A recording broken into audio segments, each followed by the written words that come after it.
ওকে, so এখন রাত্রের প্রায় প্রায় 5টা বাজে, প্রায় 5টা, and I am still working. Like আমার ইউটিউবে ভিডিও এডিট করতেছিলাম আমি। ওয়েট, আমি আমার ইউটিউবের ভিডিও এডিট করতেছিলাম, অ্যান্ড থিং ইজ আমি অনেক দিন ধরে এটা ভাবতেছি যে আমার লাইফ পুরা রুয়েন হয়ে গেছে। বিকজ জিনিসটা হয়েছে গিয়ে আমার এখন টোটালি উল্টা, মানে মানুষ আহ, দিনে জাগে রাত্রে ঘুমাই, আমারটা হয়েছে আমি রাত্রে জাগি দিনে ঘুমাই। So I think I need to fix this. I don't know, মানে রাত্রে কাজ করার মূল রিজনটা হচ্ছে রাত্রে তোমাকে কেউ জ্বালায় না। কজ নর্মালি আমার একটা ছোট ভাই আছে, অলসো ফ্যামিলি আছে।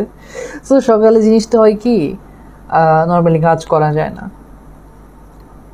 কোনো কিছু করতে বসলে অন্যদিকে মাইন্ড ডাইভার্ট হয়ে যায়, অ্যান্ড দেখা গেল যে আম্মু কোথাও থেকে কিছু নিয়ে আসতে বললো, বা ছোট ভাই আসতেছে, আমি চাইলে ঘর আটকে রাখতে পারি না। বাট রাত্রে যদি কাজটা করি তো আমি খুবই ইজিলি কাজটা করতে পারি, তখন আমাকে জ্বালানোর কেউ থাকে না। সো যদিও আমি রাত্রে খুব ইজিলি কাজটা করতে পারি, বাট একটা জিনিস আমার খুবই খারাপ লাগতেছে আমার নিজের জন্য। কজ ইউ ক্যান সি আমার চেহারার অবস্থা কি, অলসো আমার চুল পুড়ে যেতেছে, and I am so confused. আমার রুটিনের পুরো 12টা বেজে গেছে, অ্যান্ড আমি এটাকে ফিক্স করতে চাই। আমি যতবার এটাকে ফিক্স করার ট্রাই করি বা ফিক্স করার খুব ক্লোজে চলে যায় বা ফিক্স করেও ফেলি, তার কিছুদিন পরে আবার এটা নষ্ট হয়ে যায়। মানে জিনিসটা হচ্ছে বাসায় বইসা কোনো দিন ভিডিওর কাজ করা যায় না, যদি না তোমার কাছে আর কি সে ফ্রিডমটা থাকে।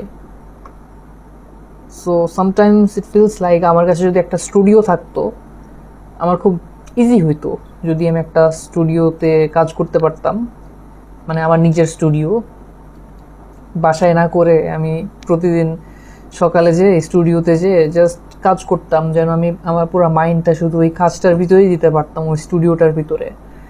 বাট আমার কাছে সেই স্টুডিওটা বানানোর মতো খরচ নাই।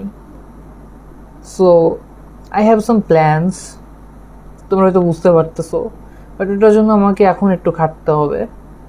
বাট লেটস সি, এখন যে এত কষ্ট করতেছি আসলে কি এটা কোনো ফল পাবো না, সব